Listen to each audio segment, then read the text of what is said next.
We are back. Thank you very much.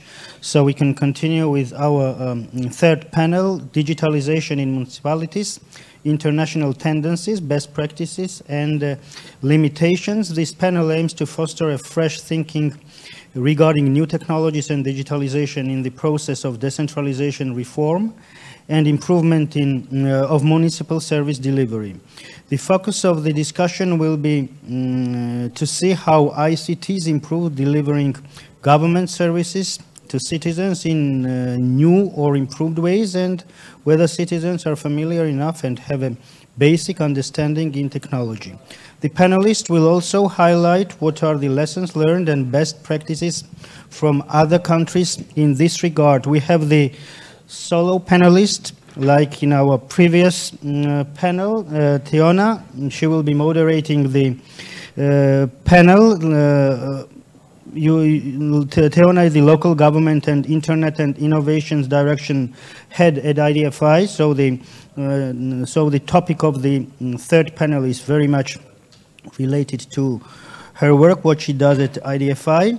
So since 2012, Teona has been engaged in and coordinated dozens of projects on e-governance, good governance, internet, open data, etc. at IDFI, and she has also authored various studies, reports, and analytical papers on these issues. We will be having presentations online from our dear colleagues, and Teona, please take the lead and introduce us the panelists. Wish you success in your panel. Thank you very much.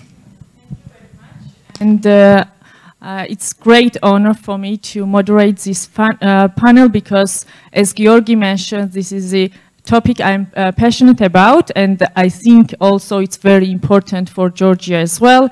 And I'm very honored to have our distinguished panelists with a rich experience, with diversity of backgrounds, and thank you for your contributions and willingness to join our panel, and hope that in future we will have opportunity to have you on site as well.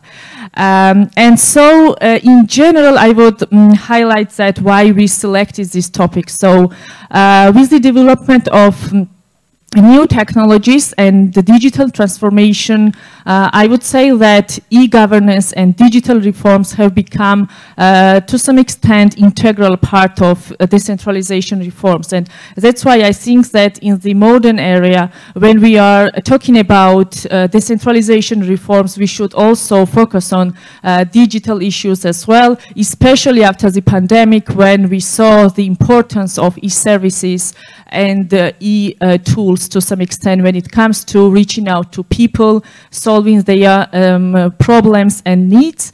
And at the same time, I would say that even though we see some benefits from reforms and digital, some kind of tools, we should consider some shortcomings and limitations as well. Especially, for example, it could be about data protection or access to infrastructure, because if citizens don't have access to internet, we should think about alternatives as well in order to not to leave behind particular groups of people. And we have our previous panels actually also highlighted the importance of engaging all the people and not to leave anyone behind.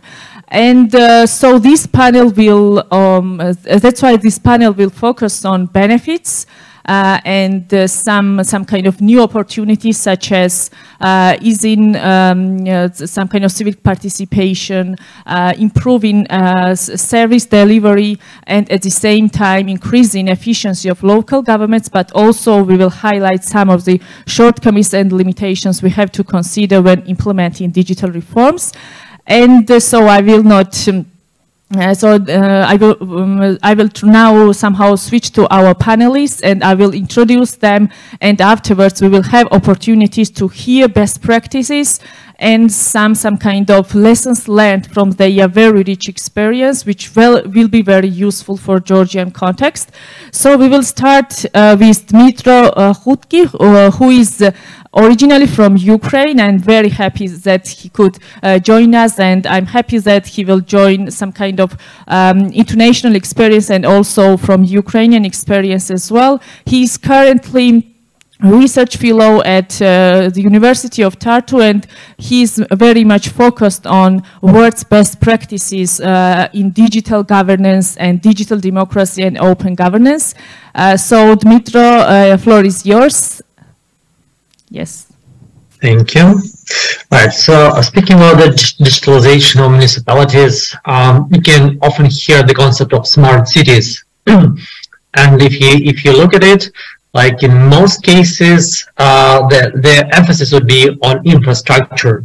So usually they digitize things like optimizing public transportation using like GPS trackers, optimizing like ticket statistics, or like making smart grids to make more efficient use of electricity, or maybe more efficient like housing, heating, and this all of this makes sense because people want to use you know, like very personalized, very some tangible benefits from the city, right?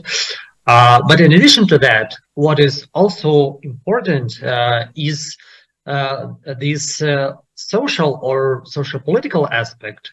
This is why I would like to add that in addition to that, of course, we need better like digital governance and digital participation.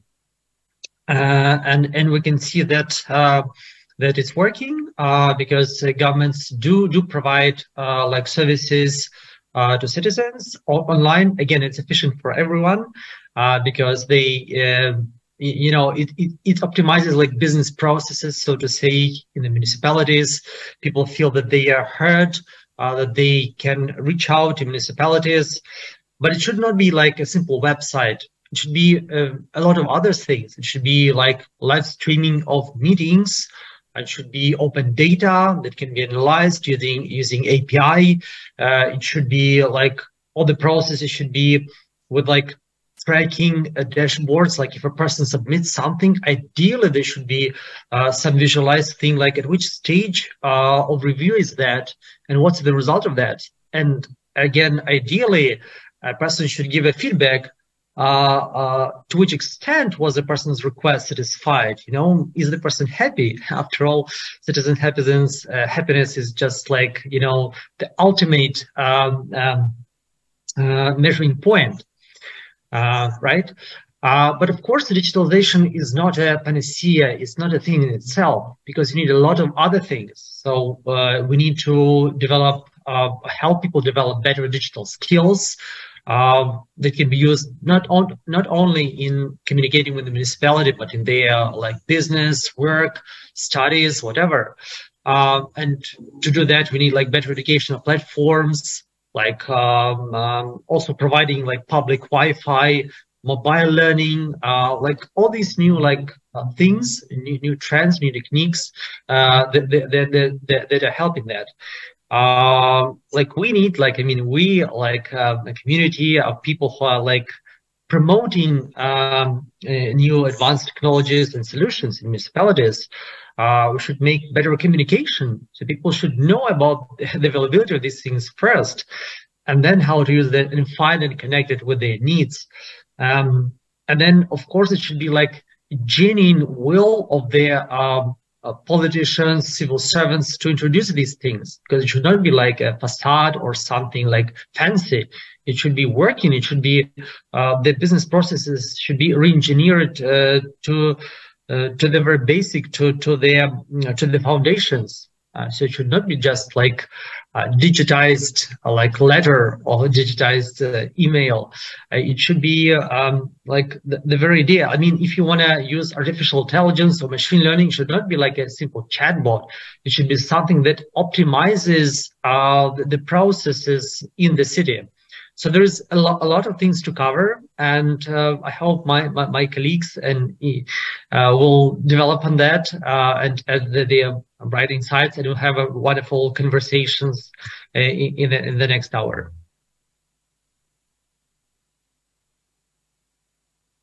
We will have the opportunity to discuss this citizen-centered approach, what you already elaborated. And actually with this, some kind of conversation on the focus of citizen participation, I would love to now invite Cristina Reinsalu from e-Governance Academy. She is our close partner and friend from Estonia. She is a program director of e-Democracy, and we are very proud to cooperate with e-Governance Academy over the past years.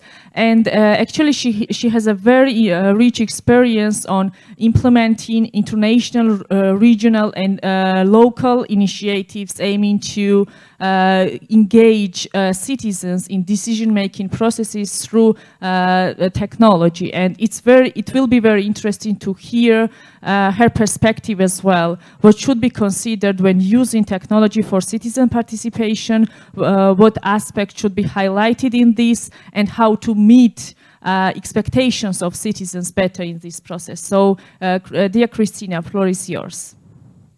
Yeah, hello from my part. Indeed, it's a pleasure to join you only virtually this time. And well, I would love to be there in Tbilisi instead of being here in snowy and really cold Estonia. But nevertheless, it's my pleasure to join you. And I'm not digitalization expert, so I'm really communication and engagement expert, and this really sets a tone for my intervention and also for this short statement, and also, I guess, every other next intervention during our exchange of ideas and discussion. And the thoughts I'm sharing are from really our field work, so to say, from our hands-on activities with municipalities for the last 15 years or more. We in e-Governance Academy, we have been consulting municipalities on civic engagement and on how to use technology to support this process, and how cities could really collect valuable input from citizens to make smarter decisions, crowdsourcing new ideas and services. And just the two main points I would like to bring to the table here right now is that first thing, why citizen engagement is important to municipalities and why it should be addressed also when going through digitalization, and what to do, how to really to support municipalities in digital citizen engagement. So what are our experiences? Starting from the digital citizen engagement. So digitalization, one thing is clear, digitalization should be not only for citizens, but with them. So it is really important to engage citizens also in designing of local services, including e-services, and redesign administrative processes. It is really no news that municipalities are the closest link between state and citizens, and therefore municipalities indeed play an important role in being front runners in digital engagement and finding all sorts of solutions to the most wicked problems. Either really municipalities who are under very strong pressure right now to face challenges like, they faced pandemic, now refugee crisis, Green Deal challenges, more to come, I'm afraid. So solutions can be only found and solved when creating partnerships, engaging communities and citizens, and digital solutions indeed create excellent opportunities for this. Though the focus of digitalization should be from the very beginning also on creating new opportunities for citizens to first thing, co-design new services and processes, and secondly, participating in decision-making. And citizens really want to have more and more word in budgetary issues, urban planning issues, civil and social rights, and digital tools can foster it as said. And why it is important, what is the benefit for municipalities to engage citizens? I think needless to say that open and transparent communication and collection of feedback enables to see different perspectives and understand different and new viewpoints.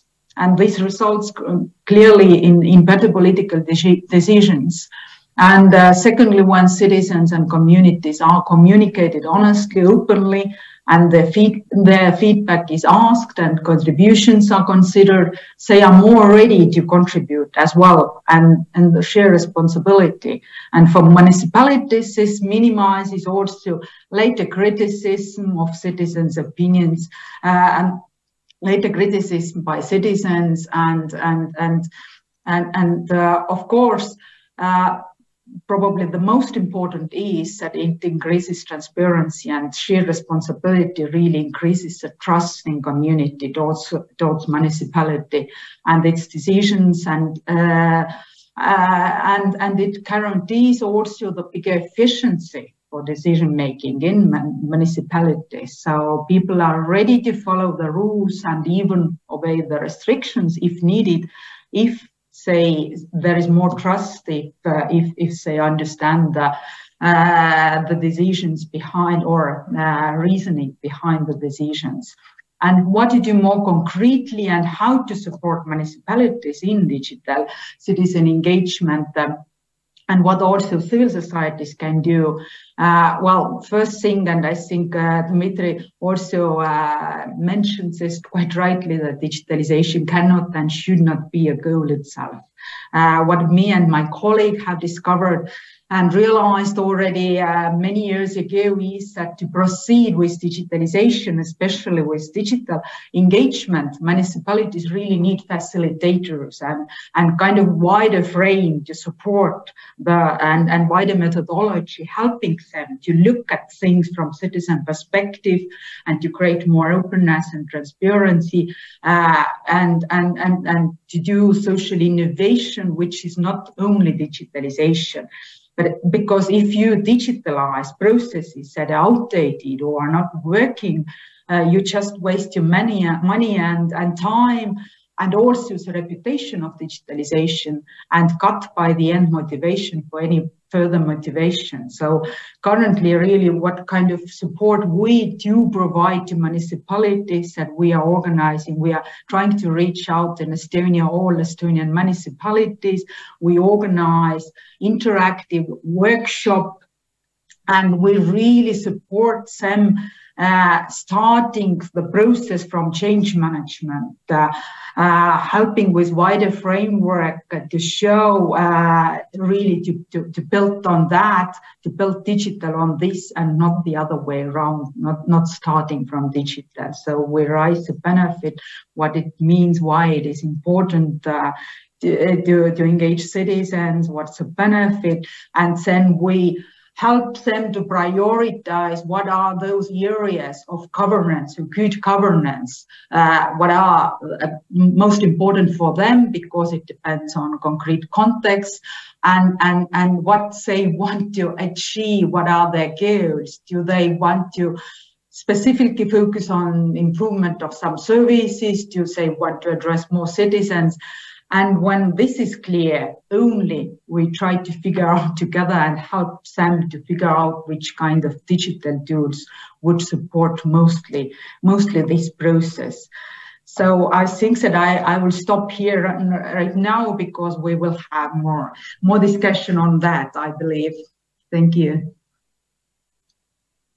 Christina, and as I understood from our panelists, so we agree that technology is not as a final end, but it's a means of some kind of changing something and improving some kind of service delivery or other things.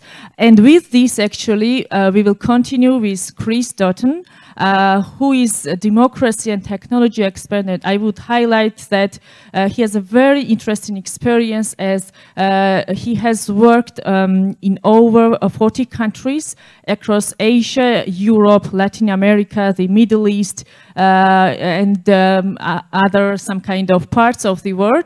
And he has very interesting experience in the sense that he has been developing some technologies with the consideration of human rights and democracy. And in this, with this, he will also not only highlight some of the positive aspects of technology, but also what are the shortcomings and what should we consider when implementing digital reforms. So, dear Chris, floor is yours.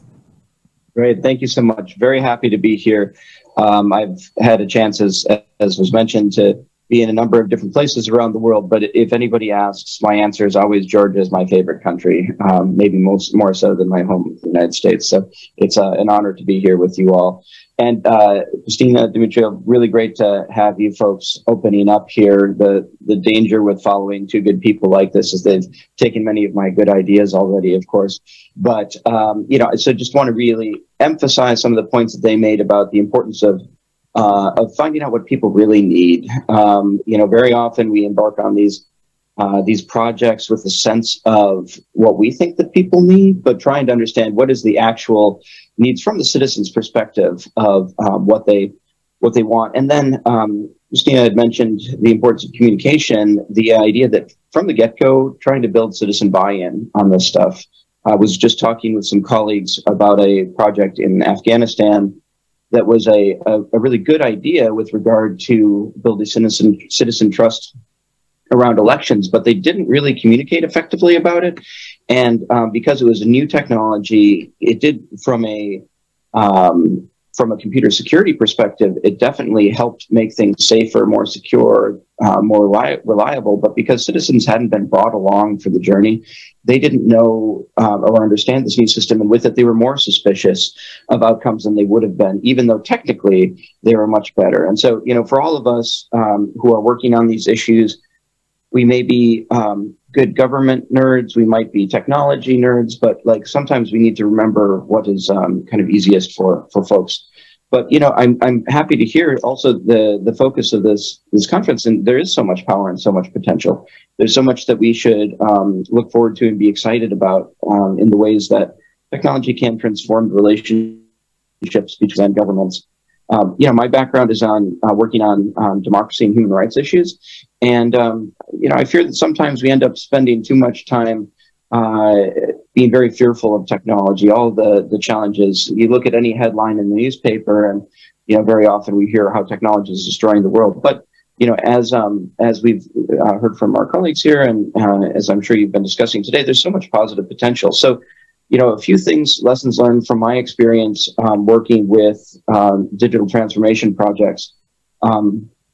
I will put a link in the chat here for our colleagues, and it probably can be circulated later. But in my previous role working with NDI, the National Democratic Institute, we put together a manual on municipal digital transformation. So there's some good, I think, guidance in there. But a few highlights are maybe more unusual things that I wanted to share with the group here today. One of the most important things that we've seen come out of Silicon Valley and the big tech firms is the idea of starting small and then building from there. In the technology sector, people often talk about what's called a minimum viable product. Now that's technology speak for the smallest thing that works. It's very easy whether we're thinking about international development or government or whatever, to try and architect a gigantic castle from the get-go that has everything you can think of attached. But it might be that people don't really need a castle. What they actually need is a sailboat. If you can start with the very smallest sort of version of things that that people want and need and kind of move from there, it can give you a chance to learn from the most important people, which are your users. So learning from citizens how things work, what works well, what doesn't. And I guarantee you will be surprised by some of what you learn, that things that you didn't think were particularly relevant become the most useful parts of your product or things like that. So a part and parcel of starting small is the concept of iterating. So the concept of changing things a little bit at a time, trying to improve things, moving forward based on what you learn along the way. So having metrics or having ways to measure what really matters, and then moving forward as you go along with that and trying to base each new version on the changes that your own users are either indicating from direct feedback or the ways they actually use the site. And I think one of the great virtues we should all bear in mind when we're working in this space is try and be as lazy as possible. That is, try not to work any harder than you need to creating new things. There's a lot of good stuff out there already. And there's a new emphasis, which I'm delighted to see, on use of existing free open source software for a lot of government and municipal services. Something that I think the term that's being used broadly these days is what we call digital public goods. Things that are useful for institutions, but that have been that are digital products that are being built and shared. And Estonia is a real leader in this space. Some of the best engineers in the world on this stuff are in Ukraine. You're in good hands here with these topics, but trying to think about who's done it already, and can you borrow from them, and then can we build something together that then we contribute back. The biggest failures that I've seen in my time in international development are always about long-term sustainability. We talk about it a lot, but it's really hard to do. And particularly if you are working on custom software built just for your municipality, how are you going to maintain that forever? Forever. You need to have somebody who understands this unique code base and can keep it running. So a couple things to think about there. So digital public goods, I think, is really kind of coming to the fore as a concept. Here in the United States, the Biden administration has been pushing that as one of the planks of the Summit for Democracy. There's a real focus on digital public goods there. So a couple quick cautionary points before we move on to the discussion. Just and this has, I think, been mentioned already. I'm sure you've discussed it throughout today. But always thinking about, as you move towards digitization, like who's being left behind. And one of the most important aspects of that is just physical infrastructure. Georgia is a relatively affluent country, and I know you have made huge investments in that space. But you know, even here in the U.S., not everywhere has the same level of access, just in terms of technology, the actual infrastructure, and sometimes expenses is a big issue. So, like trying to make sure that everyone that you're trying to serve, which as municipalities is everybody in your community, making sure that they have the ability to access, that there's free or low cost options. In some parts of the world, libraries or other forms of internet access are making a comeback as a way to try and provide access to municipal services who people may not otherwise have it. Another community that I think sometimes is ignored in these conversations are people with disabilities. And that includes people who have difficulty reading or understanding text inputs, but it can also be people who have difficulty engaging with your websites or with your web applications. I myself am partially colorblind, and so that's a very, very mild disability, but it means that some websites become much harder for me to use. So trying to think about people who have these sorts of challenges and building your sites and your tools and applications with them in mind. And then I think the final thing that I would mention is the paramount considerations of privacy. Estonia has done, I think, an extraordinary job with building out their infrastructure in a way that citizens are in control of their own data.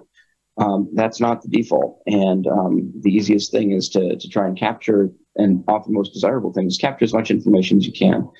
But you know, in my work on cybersecurity and such, just trying to think about what are the worst possible outcomes to this.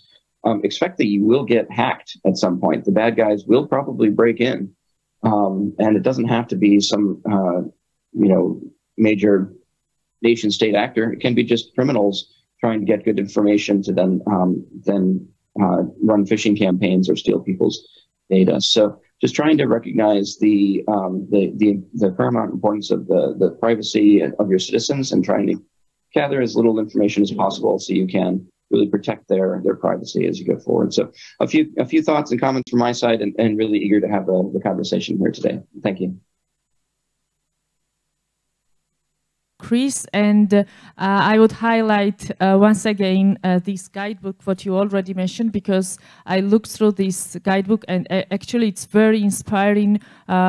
It could be very inspiring for Georgian stakeholders, and we have somehow online participants for municipalities, and after this conference we will disseminate this guidebook, and I'm sure that they will find very practical information and tools tools there during these digitalization reforms. And with this, I would we can somehow open up discussion. And before somehow raising some of the questions, I would encourage our audience as well. If you have any questions, you will have opportunity to raise them, and also our online participants can write down the question in the Q&A section, and our online moderator will help us to raise these questions. So with this, I will have one follow-up, some kind of question based on your interventions, because you already highlighted the importance of citizen feedback and their participation. But also, apart from citizens, of course, they are the ones who are beneficiaries of these reforms, and that's why their input is very important. But also, what is the role of other stakeholders? For example, civil society or media, academia or business sector. What kind of role they could have in this process? They could be the ones who are providing some feedback, or maybe they are the ones who are co-creating something together with the government. So what are your thoughts in this? And yeah, so we can start with your preferences, if you would love to contribute on this question. So maybe Dmitro, yes, we can start with you. Right. So I'm still thinking like it's so important that the civil servants have this real desire to push for new things. So basically, you need a leader with a vision and a mandate and a team to do that. This is super important. Like I found a case in Tampere. They deliberately analyzed social media, trying to understand what people really want, like referring to what Chris said. And they used like, you know, machine learning, artificial intelligence type tool to do that. And this is kind of pretty innovating. I don't know many municipalities that do that, but they did because they really wanted to know, because you need to structure the topic somehow. Do it manually, there is sometimes the risks that would be, you know, like biased or miss something, like subconsciously people, you know, would kind of, you know, highlight one thing, some things and share others. But they did a pretty good job. And then, you know, it's pretty impressive. But of course, again, then you want to seek inputs from other stakeholders. Like, of course, if you can, if there is a desire, like there's a lot of scholarship out there. So like, lots of articles, papers, but then again, you need to kind of get them together, because usually these academic research is kind of focused on small things, kind of niche, so you need like some overarching things. So maybe like having an applied research is more efficient, because then it would be like in kind of approachable terms. It would be like really up to the point. As for the business, you know, I was just like improvising because you asked these questions. And in all cases, when business offered solutions, because it wants to be like the first. And it's kind of risks, because if they invent in developing some new services, sometimes it doesn't pay off. But they do that, and then become like the leaders on the market. So yeah, like demonstrating that there is an openness for innovation in municipal governance is the key, and you know, developing that on the next level. That's great. And Christina, you can continue, and afterwards, Chris. Thank you. Yeah, well, I totally agree with what has been said already. I mean, I found some points from Chris' presentation also. I'm totally agree, and Mitra also mentioned very importantly, I think, in terms of really using the potential what is in community, in municipality, using the potential of civil society and ICT. You need to start from really from political will and vision. This is key. But I think that well, when this is there, when this is present, it's easier. But then how to really collect the kind of order should still really be coming from municipality, from city, and I think that in Tartu city, I mean, we were kind of we were always understanding that there is a huge potential of ICT, because Tartu City is a high-tech center, scientific center, has very high concentration of startups and IT companies and universities, good universities, but somehow it was always never kind of materialized. But I think very nice try was last June, when there was really a real hackathon organized by city. I mean, that this will and vision and clear task or set of tasks was coming from the city, but also IT companies and other business companies were putting together the forces to help. And this hackathon was organized by city to get new solutions in terms of smart city, how to make city more accessible, greener, so all sorts of new solutions, and most of the winning proposals have digitalization element very strong. One of them was new online platform to get together those who want to contribute voluntarily to the city. So it was really like getting together forces and motivating and mobilizing all potential of different stakeholders, but also how to go further, how to make this sustainable, to get the other stakeholders contributing to the cities. This is one good showcase. And also, of course, there is always very high potential, unused potential of civil society organizations, how to help municipality to digitalize those citizen groups who are not so digitalized. And I know that, Tiona, you know very well from our experience now from DRIVE project, what we are doing together, that there is a high potential in civil society organizations to support municipalities to digitalize most vulnerable groups, to help to digitalize or raise digital capacities of parents to cope with their kids and make them less digitally vulnerable, all that. So I think that just municipalities, once they have political will and vision, they just should think very carefully and say, I'm sure they will find the ways how to mobilize all this potential. Thank you. Thank you, Christina. And Chris? Great. I'll jump in real quick just on the last point that Christina was making there about civil society. It's technology provides an opportunity for a total change in the way that we think about the citizen to government engagement. And one part of that rethink, I think, is the potential for civil society. If we design our tools and our systems with an eye to civil society, to journalists and others as partners in the process, that can be, it can lead to some extraordinary outcomes if we are able to try and build our systems so, yes, they can be used by citizens, but they can be understood and monitored and observed by civil society organizations, by journalists. Building transparency in from the jump and designing with them as one of your core audiences can be a really helpful way of improving governance through having many different sets of eyes on your project.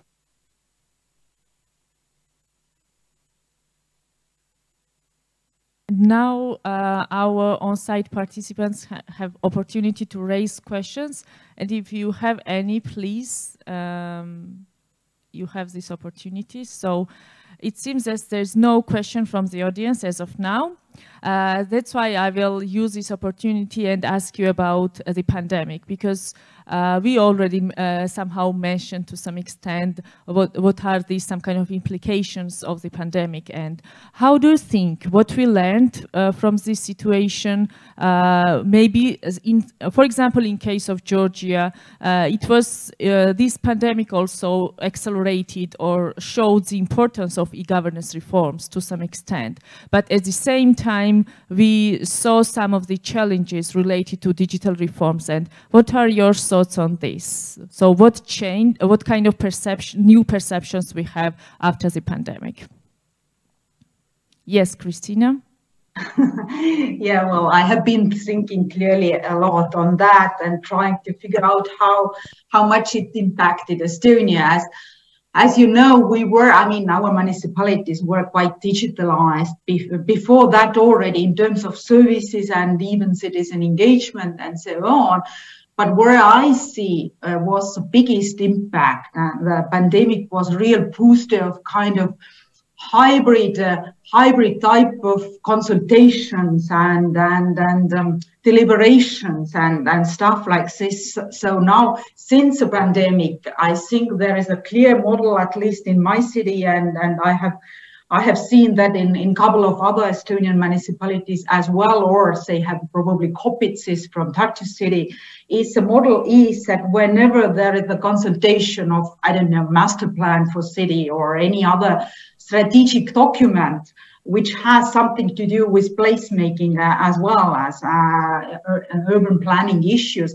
The first step is always kind of like map solutions. So citizens are invited to provide, to submit their ideas using this interactive map or map solution.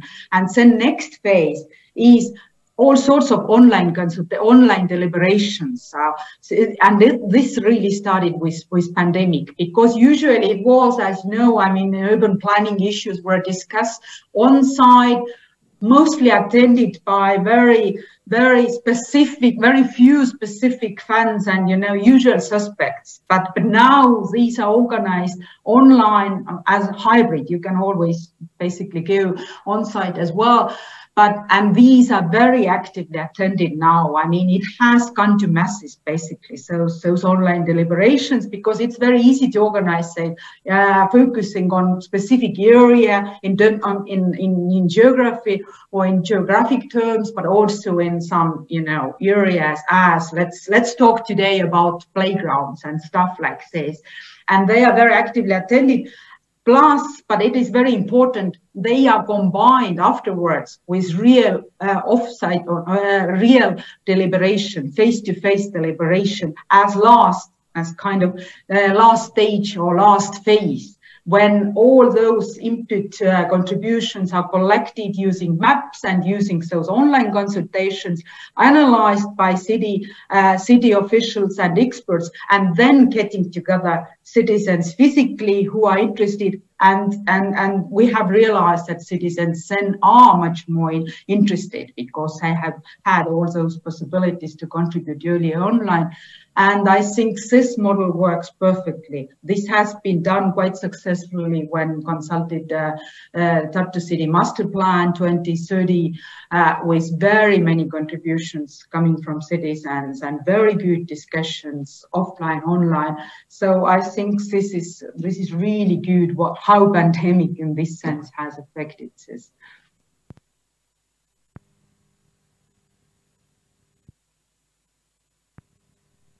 Okay, may I continue? There is a pause.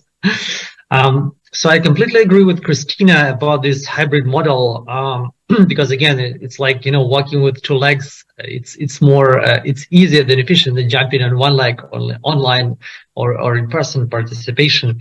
And again, as Christina has covered, like digital participation issues, I will just then cover the governance part. So during the pandemic, you know, people lost their jobs because lots of business relies on kind of offline visitors. So in Ukraine, the government has developed e-service that people can register as an employed and also receive some compensation, like benefit, if the entrepreneurs whose activity was affected by COVID pandemic lockdown. And that was pretty fast, because usually it takes like a lot of time, but they did it as a sprint, very efficiently, very quickly, and it worked well. However, there is always this question of inclusion, because the service was only online, and people were able to fill it only at the last weeks at the end of the year. And it was used by 800,000 people. That's a lot, that's almost 1 million. But you know, what about the people who were not able to use this service? Because maybe they don't have a smartphone, maybe they don't have digital skills to use that. Then you need a backup option. But because of lockdown, these like social service offices were closed because people were at home, you know. So then you need these offline solutions. So I mean, nobody's perfect. So the government made this digital service, but not an offline. And in Estonia, for example, regarding the elections, the e-voting, you have the voting as this like very well promoted and the only like unique worldwide unique case when you can vote digitally on levels like municipal, national, European, and for all citizens. But after the elections, you have in 2 weeks you have the offline option. If anything goes sideways, you can always refer to the paper ballots, and that's something that you can think of. And another point about a pandemic and its effect is that you need a very clear and consistent communication. Because if you say, okay, now everything is locked down, nothing is working for a month, but then okay, let's open up, and then let's make lockdown again. People will be confused, and they trust the government. Like, okay, are we strict or not strict? So it should be clear reasoning and clear communication of policy. Okay, we have ways.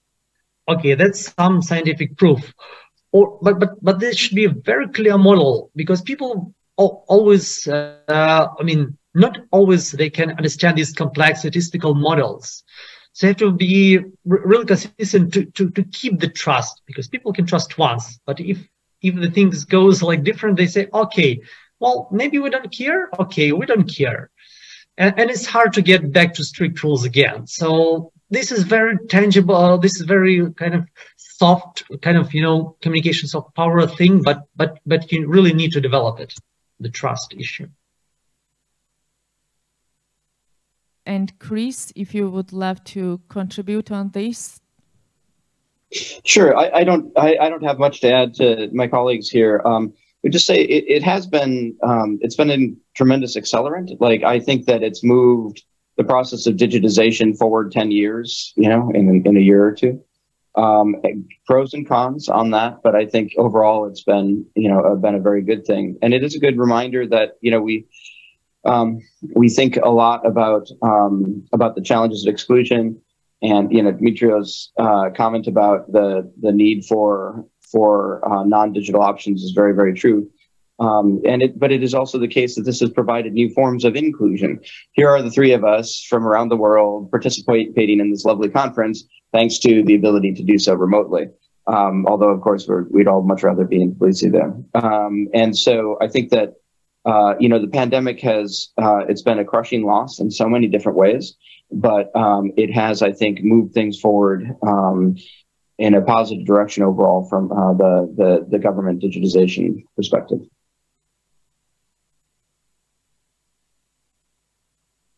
Contributions, and actually, I would say that the pandemic showed some kind of issues which is relevant for other topics as well. For example, previous panels touch upon the issues of citizen participation, and the somehow issues you covered is trust, effective communication, the somehow combination of offline and online tools is, I would say, very relevant for these topics as well. And in general, it's about the whole reform as well, how you are implementing these reforms, how are you communicating your some kind of objectives, and afterwards how are implementing them, how they are engaging different stakeholders, and also how are collecting citizen feedback.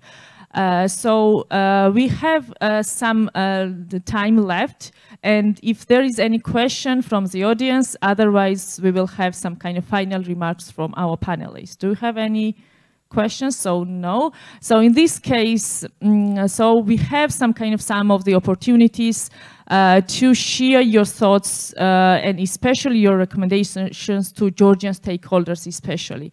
What will be your final some kind of recommendations or thoughts what should be considered by Georgian stakeholders, especially decision makers? What should be somehow considered in the implementation of digital reforms? Yes, Dmitro? I suppose that the key thing here is the collaboration among stakeholders, because like any stakeholder can do things alone. You know, if the government wants something and civil society is like pushing back, no, it won't work. Civil society without the municipality, no. Like academia with its sovereign self or business, no.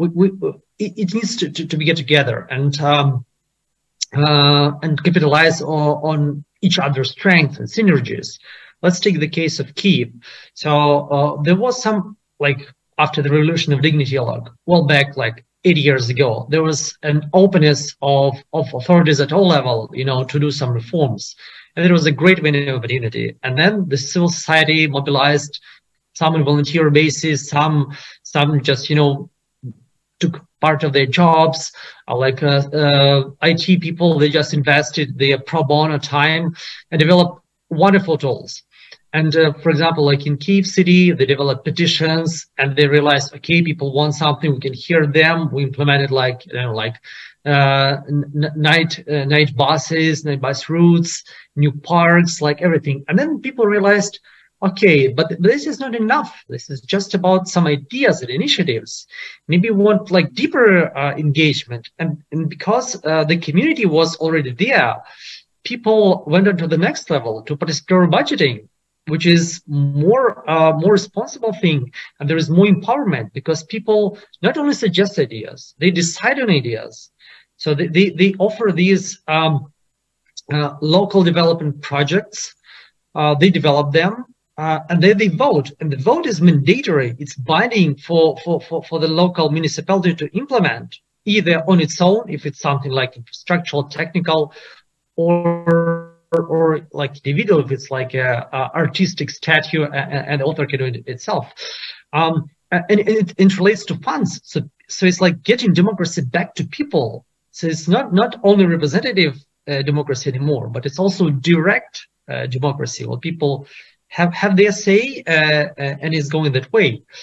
But this was possible because there was a community of leadership.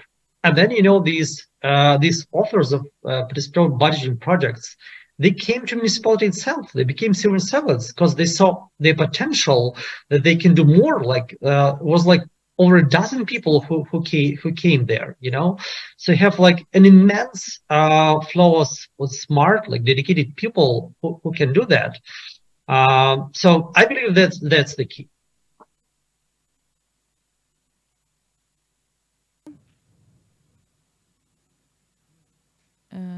Christina? Yes. Yes. Yeah, well, absolutely agree. I mean, actually, my first point I was thinking was also like to be successful, to perform well for municipalities is really to create partnerships or allies, because I work with external experts to be successful and facilitators, really, because as we have talked earlier, use the potential of civil society organizations, because it's really in digitalization, your community, or even providing some sort of community services, you definitely find good and potential and powerful and strong civil society organizations who can do this really well, even better than municipalities themselves.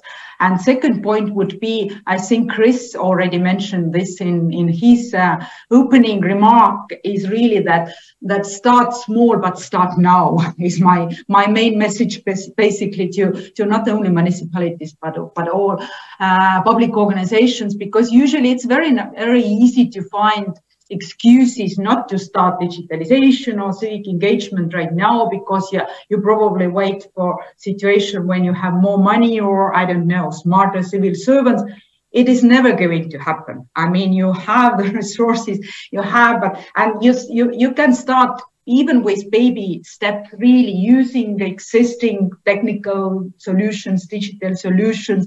Even social media works wonders for digital engagement, or I don't know, there are hundreds of platforms you can use for, I don't know, establishing or set up very easy poll, which still helps you to understand what are the expectations of your community and so on. So you can always, even with very limited resources, do something. And finally, really, like my last remark would be, I don't know, it's probably not a popular statement when we are here at digitalization conference, but really, I mean that avoid over digitalization. Like when doing, start still doing from sort of baseline study and understand and figure out what services you should probably never digitalize, because there will always be people who will remain and stay offline, and the most effective way is still combination of offline and online, and not going, digitally 100%. So this is my message. Thank you. Thank you. And yes, Chris. Closing out, to be a little provocative, expect to fail.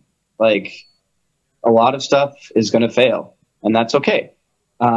This also goes hand in hand with the idea of starting small, trying things out. But you can have the biggest budget in the world, and projects don't always work out, and that's okay. And so it's really hard. It's hard for governments to embrace failure as learning. It's hard for all of us, but it's particularly difficult, I think, for governments to be in a place where you have the space to fail and to learn and then to do better next time. So don't expect that everything is going to go right, and have plans to then pivot and improve going forward. But try and give yourself the space to make mistakes and to learn from them. It's much better to try out something. Maybe it's not going to go exactly the way you want it, but learn from that, and then try and quickly stop. If you realize things aren't working, then stop. As we like to say, if the first thing to do if you're in a hole is to stop digging. So then don't keep doubling down on that same project, but then try something else, and just learn from how you go, and be open to the feedback of your citizens. I often find that users are terribly frustrating because they don't think the same way that I do. And that obviously means that they're wrong, but you can't build things that without keeping them all in mind. And sometimes you'll make mistakes, but just moving ahead from that is the way that we all learn, and that we can all learn from each other. So I guess on that final point, like, we're here in good company with people from across the world, and just trying to learn from what's already out there, what already has been done. The wise man learns from somebody else's mistakes rather than their own. So trying to tap into the experience of all those around. I'm sure I speak for our colleagues. I'm always happy to talk to people about these sorts of issues, and if there's any small ways that I can assist in the future, I'm happy to do so.